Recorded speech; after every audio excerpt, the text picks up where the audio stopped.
Hello there, it's Brodie McLeod coming to you again from Signet Hospital's Hayward ward on this fine sunny afternoon. I want to make a little point about economics today. I just saw a post by the campaign group Positive Money, who I used to be a volunteer for. I volunteered at quite a few of their events, and a good friend of mine was the campaign manager, used to work from home in Bristol in the noughties, and I used to be a donor to Positive Money. I would suggest definitely that you look into their campaigns. Their campaigns are fantastic, and they're the kind of the leading source and the main, most prominent voice in the UK blogosphere and community campaigning for a reform to our debt-based monetary system. There's a great documentary too called 97% Owned. I met the guy who made that. I think his name was Mike Howarth. And yeah, I would definitely endorse and recommend anybody to check out Positive Money. They're a really progressive organisation, and I think that it's one of those things that if more people understood the nature of our debt-based monetary system and the way that it worked, they would kind of be a revolution before tomorrow. Like whatever source you're interested in, whatever your passion is, you know, whether it's sort of environmental issues or sort of prominent social deterministic issues, you know, like economics, just generally the scarcity of wealth and, you know, resource management, and of course ecology. Everybody, if you're not interested in climate change or ecology, then you know you probably should be. And yeah, so they just put a blog out about connecting ecology and economy together into a kind of a relativistic symbiosis, which is totally spot on. I read loads in my 20s. I read loads of David Icke. I've read about 10 David Icke books, and I used to pore over them. And he's basically a counterintelligence agent, in my opinion. I think that what he does is take stuff which nobody else would ever publish or would get published. No publisher would touch it with a barge pole. It's really controversial and accusatory things about kind of socioeconomic demographics in the UK, which can be really toxic, and like there probably is a massive nationwide conspiracy.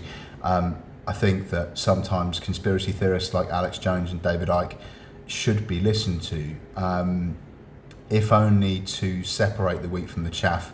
And I don't know, like sometimes there are things which are kind of coincidence, and you're more mental being a coincidence theorist than you are being a conspiracy theorist. And you know, those sort of things don't necessarily have to be you know, qualitatively quantified to allow them to be kind of broadly believed or understood. You know, there are some things that do go on in society which are really dark, and there are power systems in control. I'm not saying that David Icke's assertions about all of them are spot on, or even any of them are.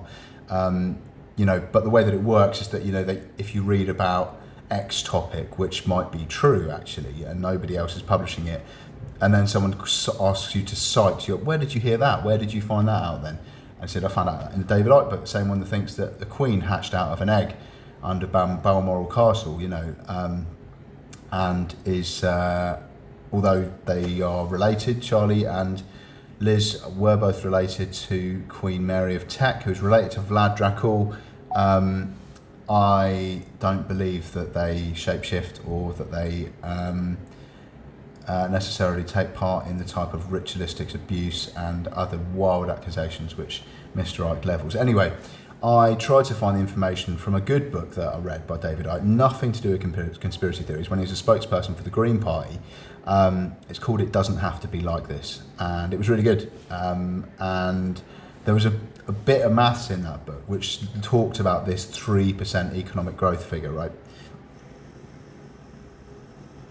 And if you have 3% economic growth, and if you look and understand the way that inflation, GDP, and the M4 money supply are intrinsically, interoperably linked, 3% economic growth a year is fucking absurd in terms of our current monetary policy.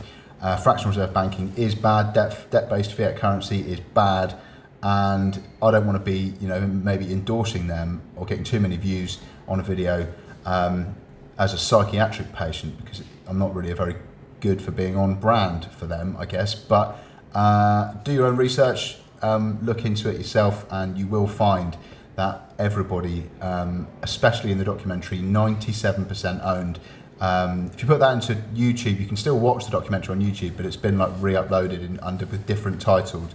But it's got like a female narrator. It's very well put together. There's a brilliant bit at the beginning where the chap called Ben Dyson, who is a lovely fellow who I've met a few times at various different Positive Money events back in my 20s, and he said that they went to the Bank of England with Robert Peston to make, or he knew of somebody who'd gone with Robert Peston to make a documentary about economics. They said, can you give us like a basic guide to how money is created, like where money comes from? And they just said like, no. They just like flatly refused. They just said, no chance, like we're not going to give you that, because if people understood that they were living as debt slaves since basically the Bretton Woods Agreement happened and the IMF and the central bank, the World Bank and the IMF were set up, and we kind of had a peaceful ending to the Second World War. We've had this fiat-based currency since like the 71, all over the world, and everyone's in debt now. Every government has outsourced its kind of utilities and its ability to create money. The power to create money is privatised, and it's really fucked up. There's also a monetary reform party with a lady who I've also met, Anne Belzy, and she campaigns and gets a little bit of attention for the monetary reform party. It's a very contentious issue. It's a very dangerous issue. It's a bit like legalising coke and heroin. Professor David Nutt said that they should be legalised, and they just sacked him, and like, they don't bring it up in the Houses of Parliament because it's got massive lobbying power. And equally, nobody really talks about monetary reform enough in the Houses of Parliament. And with the cost of living crisis, I can't believe that no politicians have kind of come out and said anything about it. But I've been talking about it for 7 minutes now, and I'll read you this little thread from my musings today. So first of all, I tried to find out a quote. There was some good maths about the 3% economic growth and what that would do to economic stability and prosperity in the UK were it to be adhered to for like long times, but I was trying to find that stat from the book. I asked what were the figures quoted on the unsustainable nature of economic growth in David Icke's, it should be ICKE, book. It doesn't have to be like this, whilst he was spokesperson for the Green Party, not talking about kind of institutional paedophilia or shape-shifting aliens.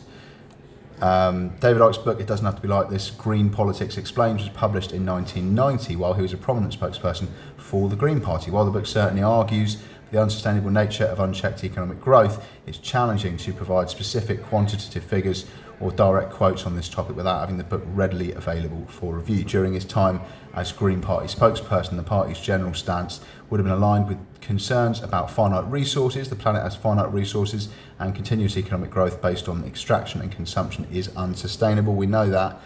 Everyone kind of knows that. Environmental degradation, industrial growth leads to pollution, habitat destruction, and climate change and other environmental damage. The need for what they call a steady state economy. Many green thinkers advocate for a steady state economy where resource consumption and waste generation are minimised and kept within ecological limits rather than prioritising indefinite growth. So David Icke's personal views, even at the time, were often presented with a passionate, sometimes alarmist tone, which would have amplified these concerns. However, to get the precise figures of or specific arguments he used, one would need to consult the book directly. So I couldn't find it, basically. I went on to ask it to try and suss it out. So I said, what's the statistic which factors in the aim of having 3% economic growth every, spelt wrong, can't understand why, every year over a period of time, resulting in an absurd amount of debt-based currency? You're referring to, it said, a common critique of our current monetary system, particularly from perspectives like modern monetary theory critics or even older, more established economic schools that highlight the inherent need for constant growth in a debt-based system. The core idea is that if a significant portion of our money supply is created as interest-bearing debt, e.g. through bank loans, which it is, 97% of it currently is, that's why the documentary is called 97% owned by the private banks, our economy is, Then it goes on to say that for that debt to be serviced, the economy must continually grow. If there's 3% interest on all new money, then the amount of money in circulation and the corresponding economic activity needs to expand by at least 3% just to cover the interest payments. Whilst there isn't one single statistic that precisely captures this, the argument points to the exponential nature of compound interest. Here's how the argument often plays out. So money creation is debt. In most modern economies, large proportion of the money in circulation is created when commercial banks make loans. When a bank lends money, it essentially creates new deposits, money in the borrower's account. This new money is simultaneously a debt that must be repaid with interest. The need for more debt growth, for all the debts plus interest to be repaid, there must be enough money in the economy. The money supply only covered the principal amounts of debt. If the money supply, only covered the principal amounts of debt, there wouldn't be enough to pay the interest, if that makes sense to you. Therefore, more and more new loans and thus more debt-based money must be created to actually allow for the repayment of the existing debts with interest. It's kind of like a runaway train, or the film Speed as a metaphor. The absurd amount of debt-based currency, this constant need for new money to service existing debt, leads to an ever-expanding money supply and consequently an ever-increasing amount of total debt in the system. If the economy is geared towards maintaining 3% economic growth, often seen as a healthy non-recessionary target, then the debt in the system must also grow at a comparable or even faster rate to sustain this. I hope this is making sense to you. The statistic Gemini said isn't a singular number that pops out, but rather an implication of the mathematical function of exponential growth in a system which Positive Money are highlighting in their blog, which I haven't actually read, related to finite resources in an exponential growth financial system. It just simply doesn't work. Think of it like this. If you borrow $100 at 3% interest, you owe $103.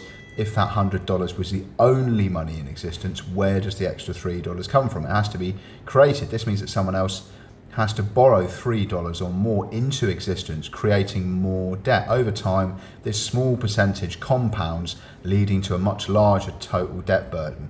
So critics argue that this inherent dynamic of debt-based monetary system forces a perpetual drive for economic growth, regardless of whether that growth is environmentally sustainable or socially beneficial. It's neither. They suggest that this system creates a treadmill where economies must constantly expand to avoid a collapse due to unpayable debt. While specific figures like X trillion in debt created by Y year due to 3% growth are hard to pinpoint definitively, as they depend on many other economic factors and interventions, the underlying principle of exponential debt growth within an interest-bearing monetary system is a central theme in these criticisms. It just doesn't work. It's just mental. If you actually think about it and if you get informed on it, it's like lunacy. Could you paraphrase all of the information you've just provided and also add the ecological impact of this issue? This was, I wanted to just put a comment on the Positive Money's Facebook post to support them and kind of paraphrase what it almost definitely would have said are the core tenets of their blog, which again I said as an ignorant shit I haven't actually read yet. But our global economic system, largely built on the creation of money as interest-bearing debt, primarily, almost completely by bank loans, has an inherent demand for continuous growth. To repay these debts, which include interest, there needs to be an ever-increasing amount of money in circulation. This creates a perpetual need for more loans, creating to an exponential expansion of debt. The common economic goal of achieving around 3% annual growth exemplifies this problem. This target essentially mandates that the economy and by extension the underlying debt must constantly expand. It's not a single isolated statistic, but rather the compounding effect of interest on the debt that necessitates this endless growth. If the economy doesn't grow, then there isn't enough money to cover the principal and the interest on existing debts, potentially leading to financial instability or collapse. The relentless drive for growth has profound ecological consequences. Things like resource depletion. To fuel continuous economic expansion, we extract more and more raw materials from the earth, leading to the depletion of finite resources like minerals, fossil fuels, and fresh water. Pollution and waste. Increased production and consumption generate greater amounts of pollution, air, water, soil, and waste, overwhelming natural systems' capacity to absorb and process them. Climate change.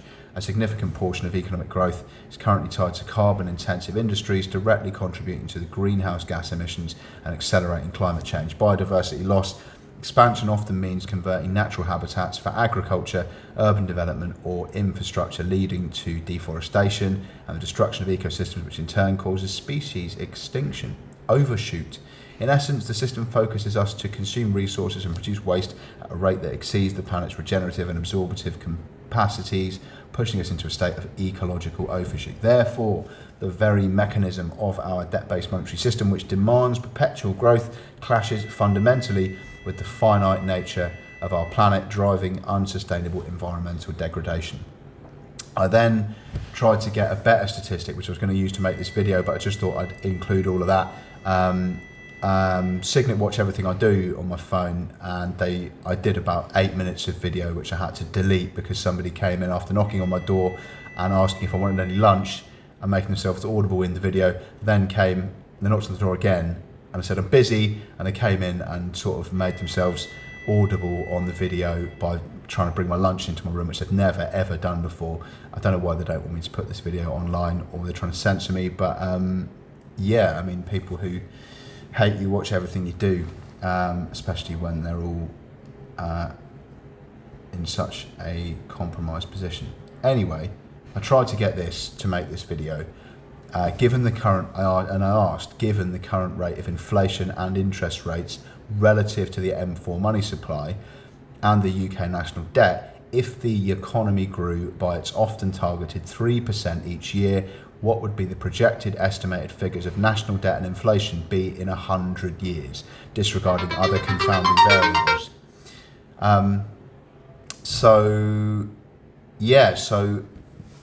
This is like it's purely a mathematics thing. It's not like, obviously there's so many confounding variables that, and hopefully like they'll pull out the nosedive and they'll change monetary policy, and the Bank of International Settlements and the IMF and the World Bank and the central banks will change, and something will variably confound to save us all from ourselves. But if it doesn't, it says attempting to project UK national debt and inflation 100 years into the future, given a constant 3% economic growth rate and current monetary conditions, requires significant caveats.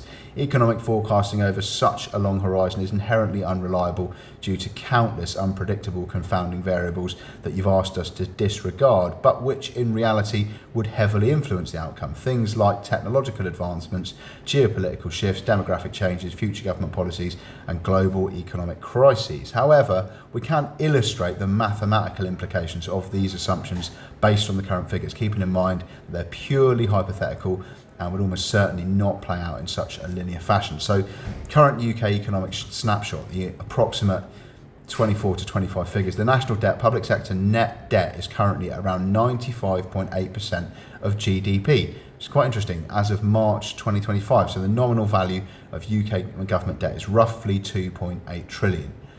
Inflation, according to the Consumer Price Index, rose by 3.5% in the 12 months to April 2025, so the last financial year. Bank of England has a 2% target, and they expect inflation to return to this target in the medium term, which is kind of good news, but it's still a completely fucked system.